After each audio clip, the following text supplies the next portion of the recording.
Solid lithium, the formula is like this, no charge. It's added to water.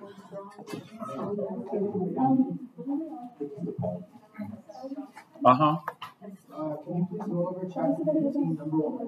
After this one.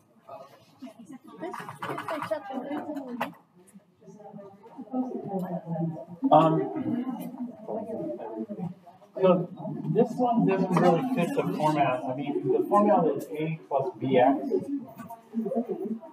And for water, we do something funny. For water, we write this as HOH. So then it would be like a BX. It would be hydrogen hydroxide. And so if we do it like this, A plus BX yields AX plus B, what would form?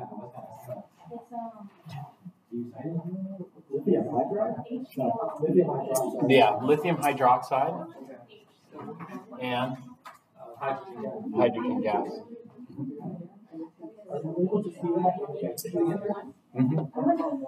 Yeah. We'll take a look at the activity series. You're going to get an upside down activity series.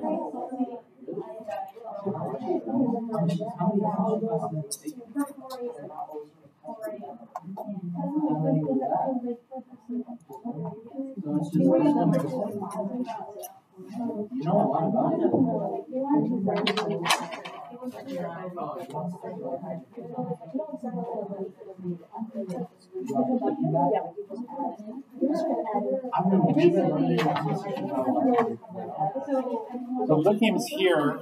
This is upside down compared to your normal activity series. That's right side up. So lithium's most active, and then you can go down. Hydrogen's less active. So we're going from more active to less active.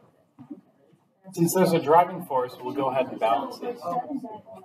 Balance this, we're going to need 2 hydrogens over here. So we'll need 2 waters, and that's going to give us 2 hydroxides and 2 lithiums. So this will be balanced.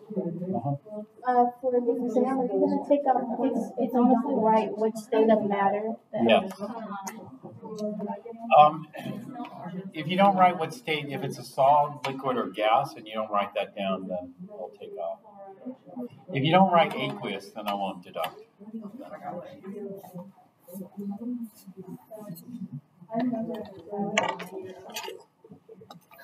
So this is what you do when you want to do water in a single replacement type reaction.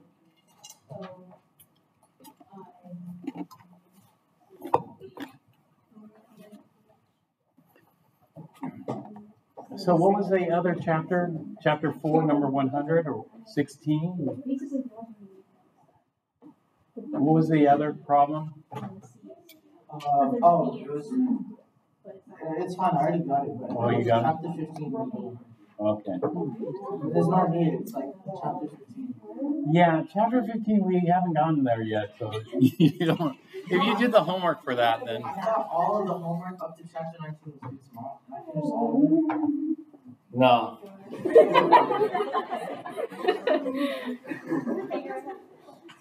I think I don't know how many times I said, you need chapter 10, not all of chapter 10, just 10, 3 or something. You said 1 and 2. Yeah, or 1, actually 1 and 2 in my edition. 1 and 2 goes, you need to do mass to mass stoichiometry. So in my edition, that's 10.2, and your edition is 10.3. So through 10.3. Yeah, that's too bad. That happened to me once.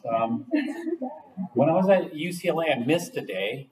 And that day, the instructor, professor, talked about what's going to be on the final. So I missed it, and so I asked the person that I sat next to, what's going to be on the final? Is it going to be comprehensive, or is it going to cover the last half of the class? Because they do that, there. He told me it's going to be comprehensive. So I studied everything from the first day through the last day lecture. It turned out it wasn't comprehensive. The final was just on the last half of the class. So I wasted a huge amount of time studying the first half of the class. I didn't have to at all. It's happened to me. I think it's happened to a lot of people. Yeah. It's unfortunate. I feel sorry for you. I mean, wasting that much time. That's a horrendous amount of homework to do. But unfortunately, it's too late. Can't get that time back. Yeah.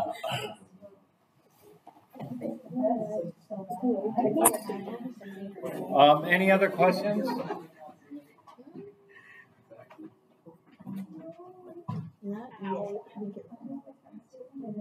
My mom instincts are kind of like, they're my mom instincts. Like every time somebody mentions stuff, I get all. Yeah, I'm just not super effective. All right. If there are no questions, we have to. I have to continue here. I need to finish up chapter 10 and start chapter 11. And it's on the same day. So we talked about percentage yield.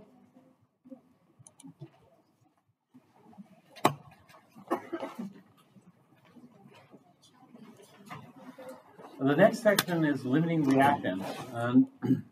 I talked about that already.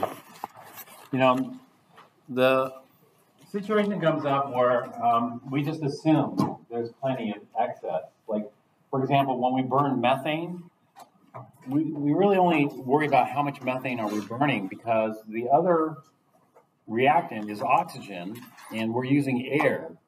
And so it's essentially an unlimited supply of oxygen that we have.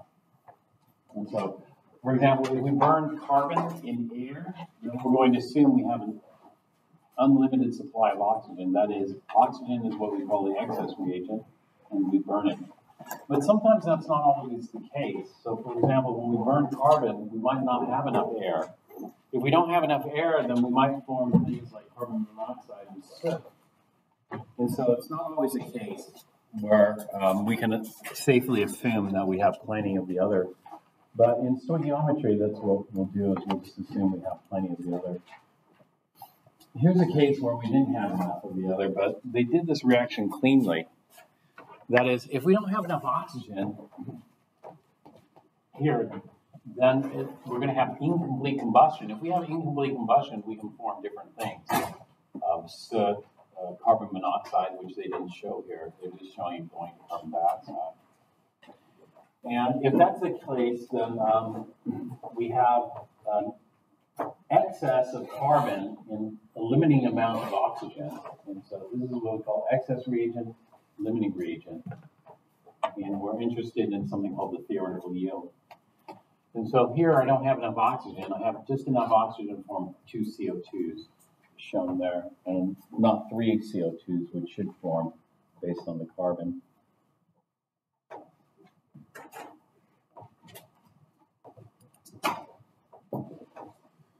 There are two methods for solving this. One is comparison of moles method. I don't recommend this method, although it's fine. If you like this method, use this method.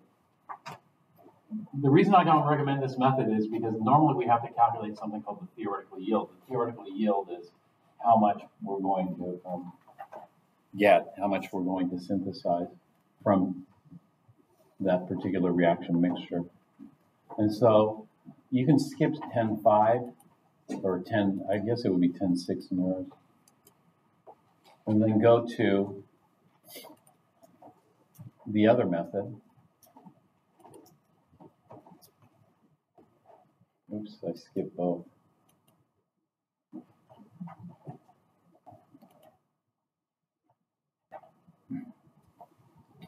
The other method is the limiting reactant smaller amount method. Smaller amount or theoretical yield method. And in this method, what we do is we calculate the yield from each reactant, assuming we have excess of the other. And so typically what we're given here is we're given the amount, like say 36.03 grams of carbon. 3 moles. And then 64 grams of oxygen. And then we look, okay, how much CO2 can we get from 36 grams of carbon, assuming we have plenty of oxygen? And then we flip it. We look, how many grams of CO2 can we get from 64 grams of oxygen, assuming we have plenty of carbon? And so this is called the smaller amount. So the first thing is we calculate how many grams of CO2 we get from the 36 grams of carbon, assuming there's plenty of oxygen. And we'd end up with 132 grams of CO2. We'll go through an example of this in just a minute. Then we calculate how many grams of CO2 we get when we react all 64 grams of oxygen. And so here we only get 88. And so 88 versus 132, 88 is the smaller amount. And so this is what we call the theoretical yield. The theoretical yield is a smaller amount because in theory, this is all I can form. Because once I form this much, all the oxygen's gone. That's all 64 grams. And I don't have any more oxygen to react with the carbon.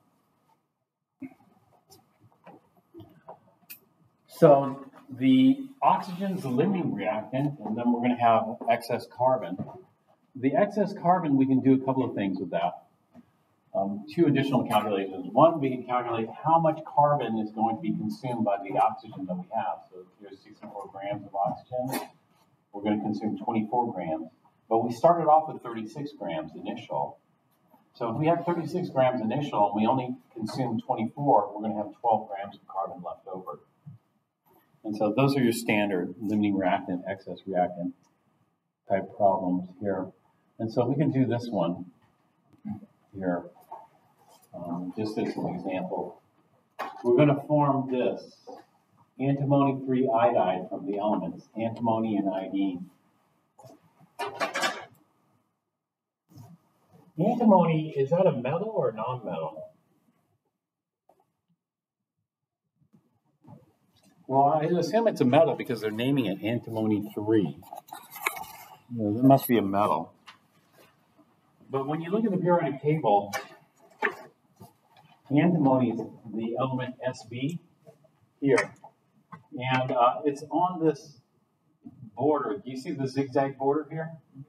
Anything touching this is what we call semi-metal or metalloid.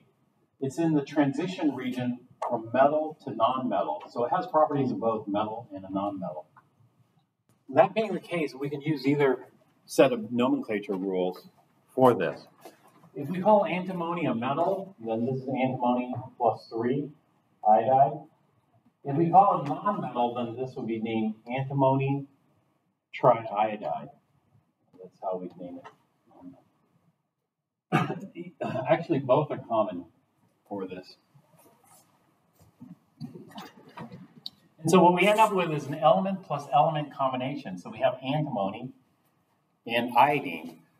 Who takes the electrons? Who loses electrons? Iodine takes. Iodine takes. So write iodine second.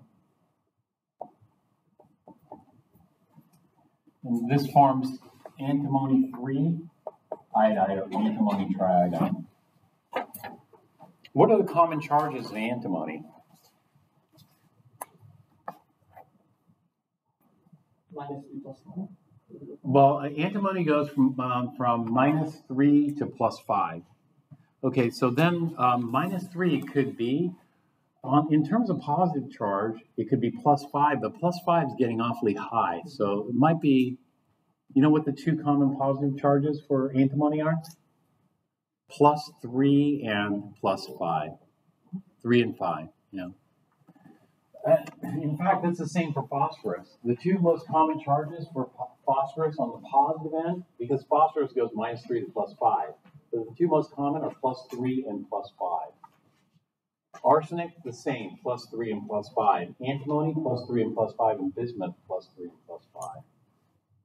Whereas if we go one column to the left, like tin and lead, what are the common charges on tin and lead?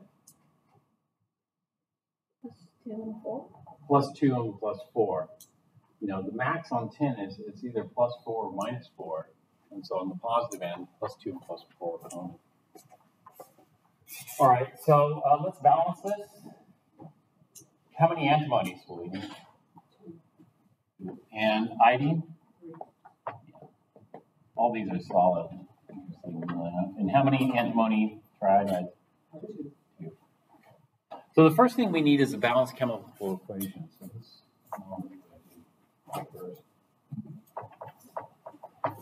And do you know which one's the limiting reagent? We have 129 grams of antimony.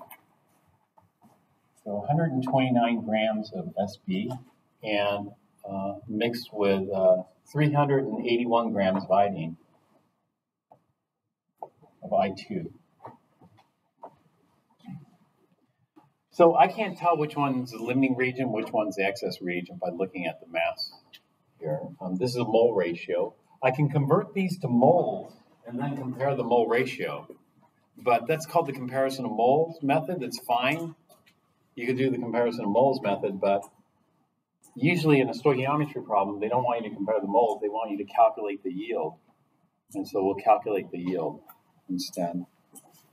And so the first calculation is from the antimony. And so we'll calculate the yield product from 129 grams of antimony, assuming we have plenty of iodine. And so we'll go from grams of antimony to moles of antimony. So grams of A to moles of A, and then moles of A to moles of B. And then moles of B to grams of B. This would be the yield from SB. The yield of product from antimony. So if we had plenty of iodine, all the antimony would react, and then we could calculate how much product we should form. So let's go ahead and do that. It's going to be grams of A, 129 grams of antimony, to moles of A. So we'll need the molar mass. Molar mass of antimony is 121.75. So 1 mole of antimony is 121.75 grams. So grams of A to moles of A, moles of A to moles of B. So it looks like it's a 2 to 2 mole ratio. So 2 moles of SbI3 for every 2 moles of SB. And then we need the molar mass for SbI3. So SB is 121.75, and we have 3 iodines. Iodines are also heavy. 3 times 126.90.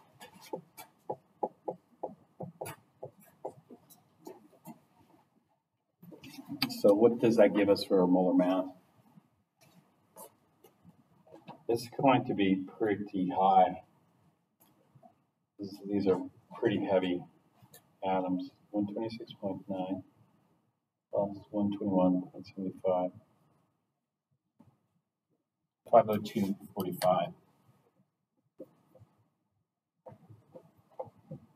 502.45.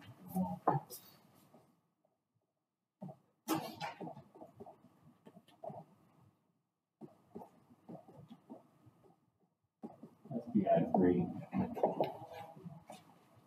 And so grams of A to moles of A, moles of A to moles of B, moles of B to grams of B. That's our standard mass-to-mass stoichiometry problem. 129 divided by 121.75 times 502.45. 532.37. How many sig figs are we allowed? 3? So we'll just do 532.3 grams of SbI3.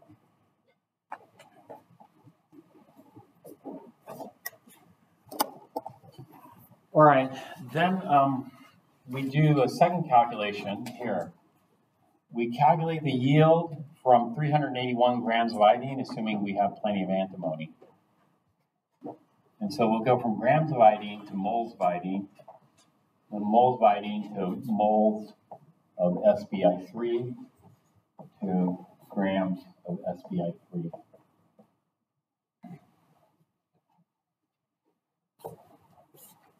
And so we'll just start here. 381 grams of A, which will be iodine, to moles of A. Iodine is going to be double this, 126.9, to, I think right now, 126.9 times 2, 253.8. 253.8 grams of iodine per mole. So grams of A to moles of A, moles of A to moles of B. Our B in this case is going to be SBI3, so it's going to be 2 moles of SBI3 for every 3 moles of I2.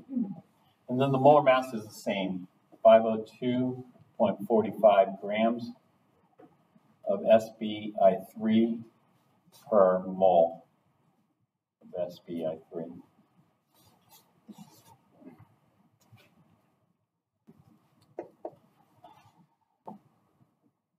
So 381 divided by 253.8 times 2 divided by 3 times 502.45.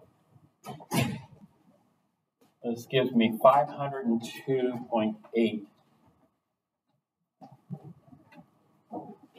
grams of SBI3. So if we could react all the antimony, we'd form 532.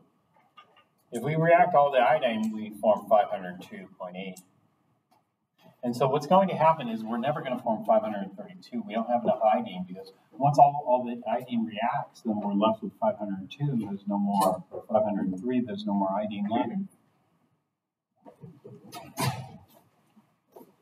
And so we call the smaller amount, this is the smaller amount, this is going to be the theoretical yield, Ty, and this is the amount that I can form. The theoretical yield is going to be 503 grams of SBI3.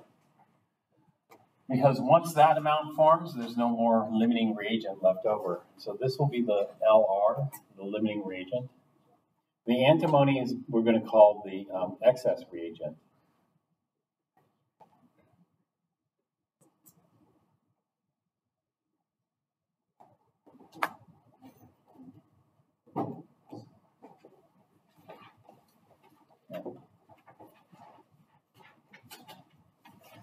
And so we have our theoretical yield, our limiting reagent, and our excess reagent here.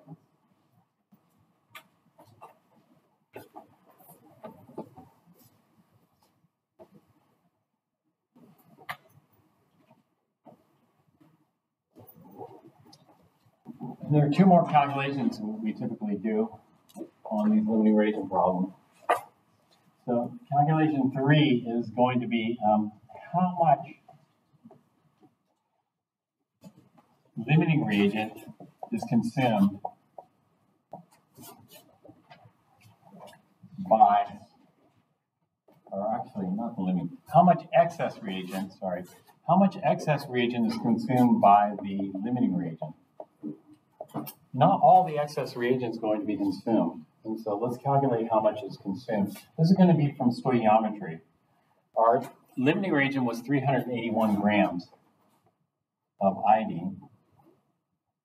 And so we'll go from grams of A to moles of iodine. Grams of iodine to moles of iodine. The molar mass was 253.8.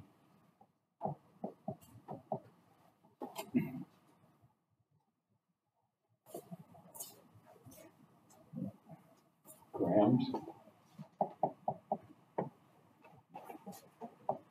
So once we're at moles of iodine, what we're going to do is we're going to go to moles of antimony instead. And the mole ratio was 2 moles of antimony for every 3 moles of iodine. It gives us moles of antimony, and then we're going to just go to grams of antimony, which would be 121.75 grams of antimony per mole of antimony. And so this will give us how many grams of antimony are going to react with 381 grams of iodine. So 381 divided by 253.8 times 2 divided by 3 times 121.75.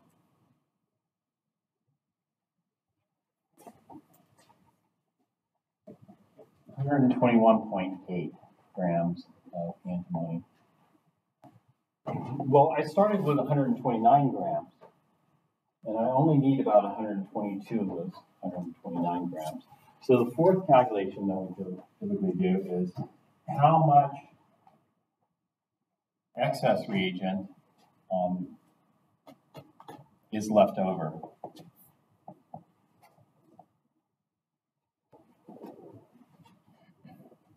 And so we started it with 129 grams. This is the initial,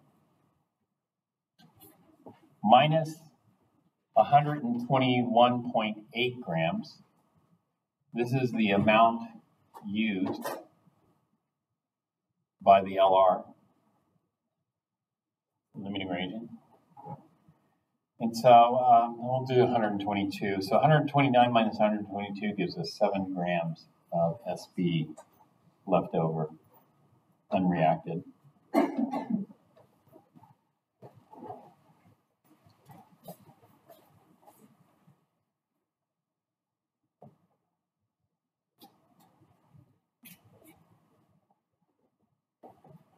So this is consumed, that's left over. So those are your standard calculations for limiting reagent, excess reagent type problems. Any questions on that?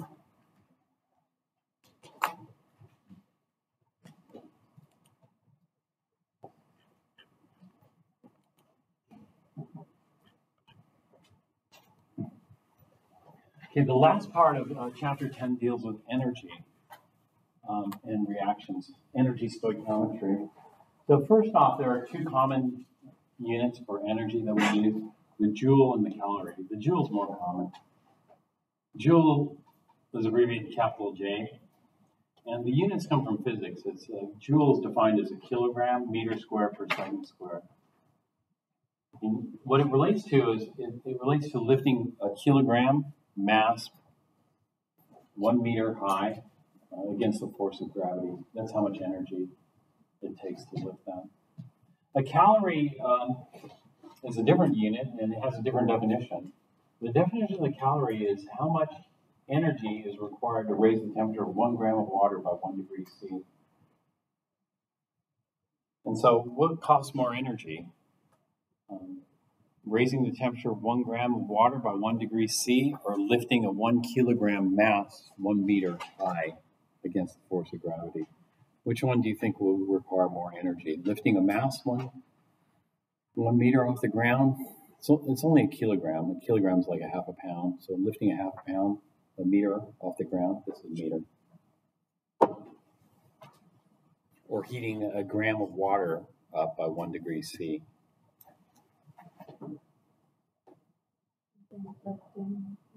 The lifting the kilogram, half pound, lifting a half a pound, a meter high.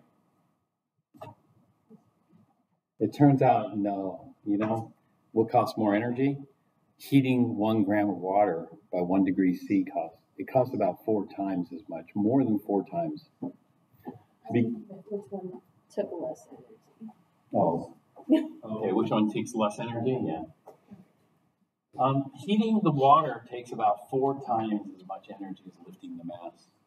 And so the conversion factor, this is the conversion factor. 1 calorie is equivalent or defined as 4.184 joules.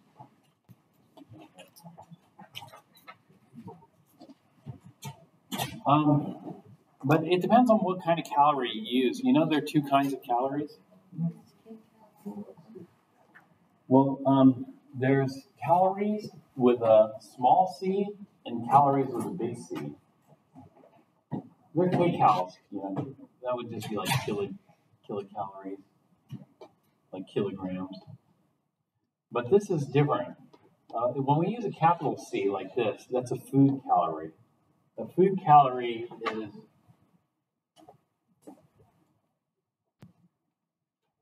bigger or smaller than a chemical calorie? So a chemical calorie is the amount of heat required to raise the temperature of 1 gram of water by degree C. What about a food calorie? 1 food calorie will do what?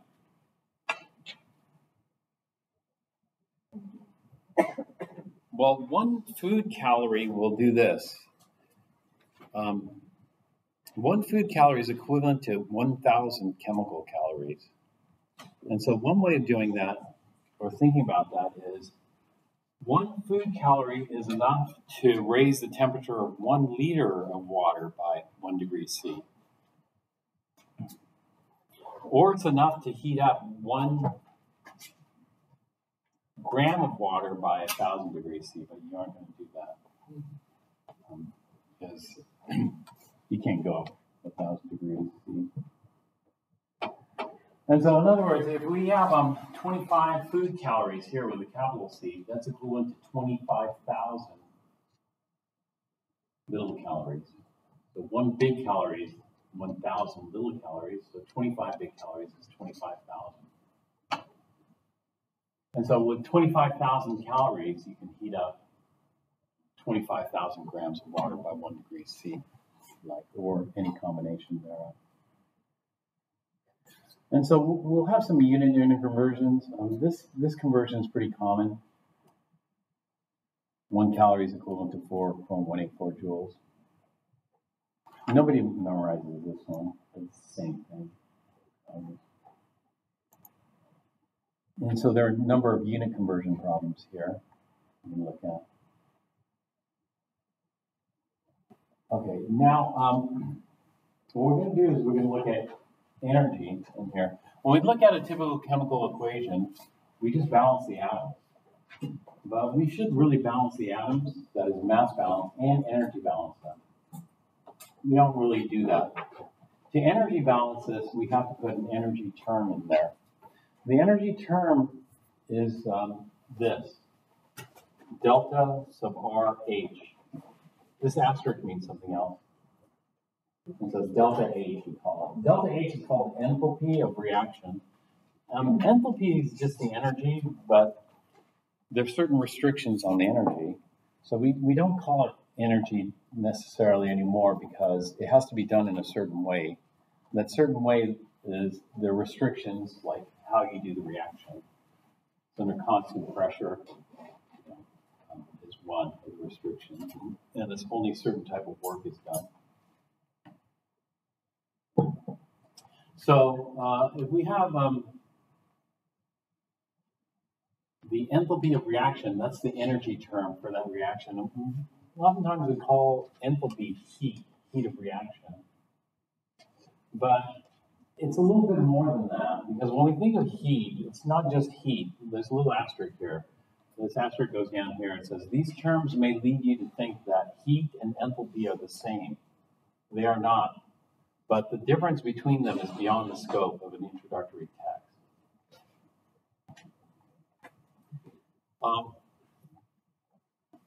And so, really, when we think about this, we shouldn't call it the heat of reaction. It should be energy of reaction with certain restrictions that cause us not to call energy, but to call energy enthalpy because of those restrictions of how you do the reaction. How you do the reaction is pretty simple, you know. You have 2 ways of doing reactions. One way of doing the reaction is under conditions of constant pressure, which is how we do most of our reactions. The other way of doing a reaction is under conditions of constant volume. When you do constant volume reactions, you have to worry about too much pressure building up, causing an explosion, or pressure going way down and causing an implosion of the container. And so this is why we normally work at constant pressure, which is enthalpy. Well, anyway, heat is something else. You know, so if you have, let's say, a gallon of gasoline, you can ignite that and make a fire, and you can get heat from that fire. Right? You get a lot of heat if you just burn the gasoline, a gallon of gasoline. But you can also take that gallon of gasoline and put it into a car and and use that to fuel the engine, which is going to translate into mechanical motion. And so in that case, both of those will have the same energy for the reaction. It's a gallon of gasoline. A gallon of gasoline contains a certain amount of energy, called potential energy. But that potential energy can be converted into heat entirely, or it can be converted into something called work. And the amount of work we do, the more work we do, the less heat we get, the more efficiently the energy is converted into work. We get some combination there, not just heat. We don't always get the same amount of heat. We can change the amount of heat we get depending on how much work we do with that. So this is an equation here that's balanced. This is ethane. Ethane has 2 carbons. Methane has 1 carbon. Ethane has 2 carbons. You know propane, how many carbons propane has? 3. Butane has 4. So you don't need to know the nomenclature of this ethane. But here's the balanced chemical equation. But this is not balanced in terms of energy. If we want to balance it in terms of energy, we tack this on. And so this is delta. R, delta is change. R is for the reaction as written.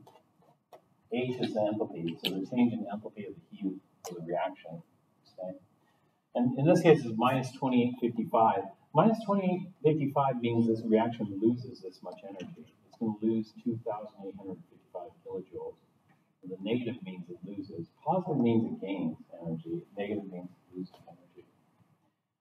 Energy is always positive, though.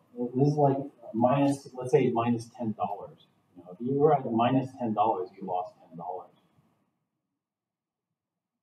And there's no such thing as a negative $10 bill. It just means you lost it. And so the sign convention, this sign just refers to the direction. Did you lose it or did you gain it? The energy. To make it a little clearer here, this means heat was lost.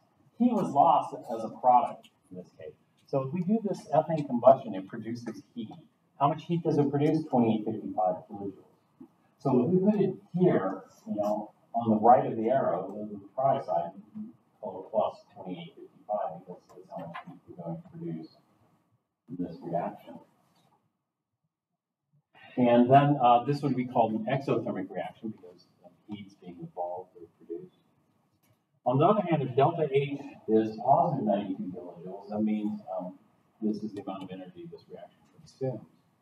And if that's the amount of energy the reaction consumes, then we put that as reactant. So 2 ammonias plus 92 kilojoules yields N2 plus 3 hydrogens.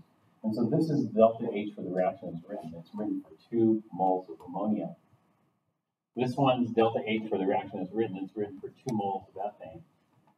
But not only that, it's 2 moles of ethane and 7 moles of O2. So this is the amount of heat that's released when 7 moles of O2 react to produce 4 moles of CO2 and 6 moles of water. So what we can get from this are conversion factors.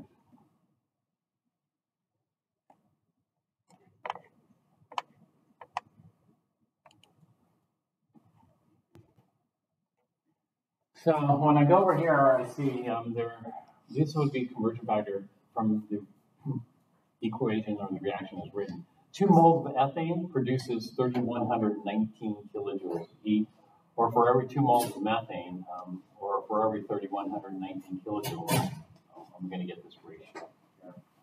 Now that's different than the number I just read.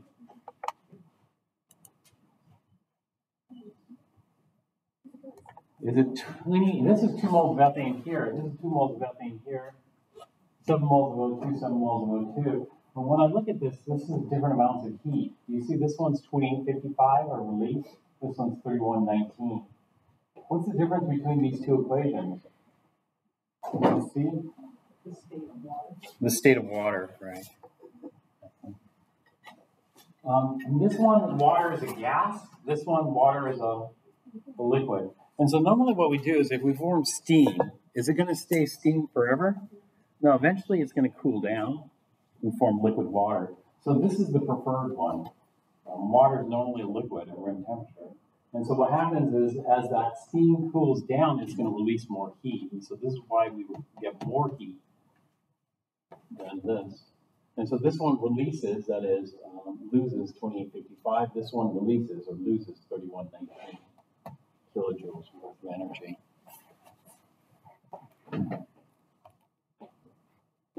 And so that we have that as a conversion factor, and therefore we can modify the stoichiometry map. At the heart of the stoichiometry map is moles of A to moles of B. It doesn't have to be a reactant product. This is something I don't necessarily like. But if we have a conversion factor like above, then we can go straight from energy to moles, because that we have that ratio between energy and moles.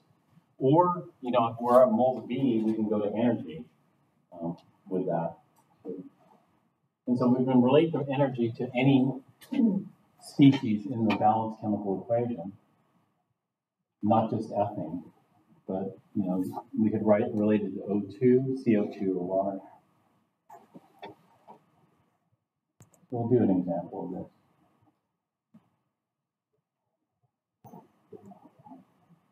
this. Just look at this one here.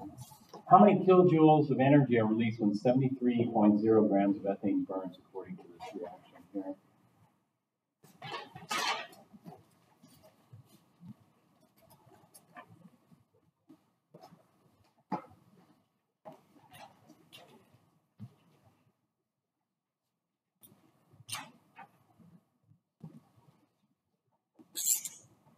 So we'll go from grams of A. This will be 73.0 grams of ethane, C2H6.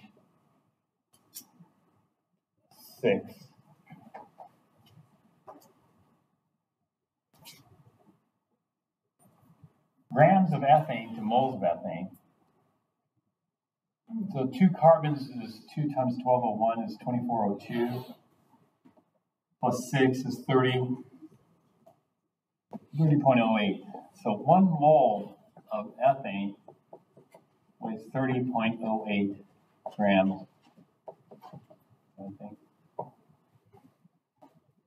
So sometimes it pays off memorizing carbon, which is 1201, hydrogen, which is 101, and nitrogen is 1401, and oxygen, which is 1600.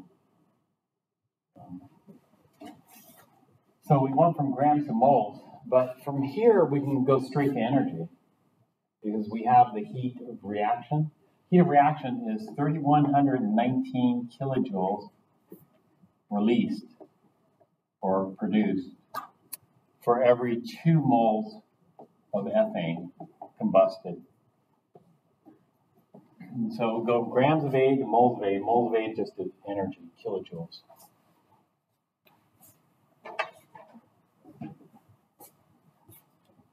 That's what they did here. Grams of A to moles of A to kilojoules.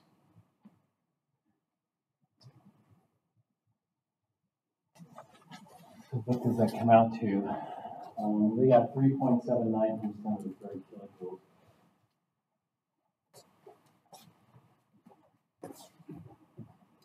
Let's see our answer here. 73 divided by 30.08 times 3119.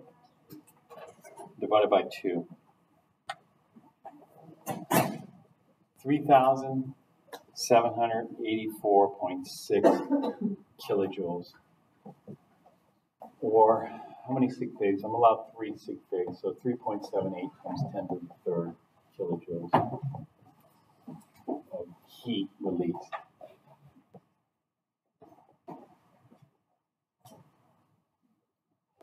And the combustion, 73 grams worth of ethane. Okay, any questions on this? All right, let's take a break now and then we'll start.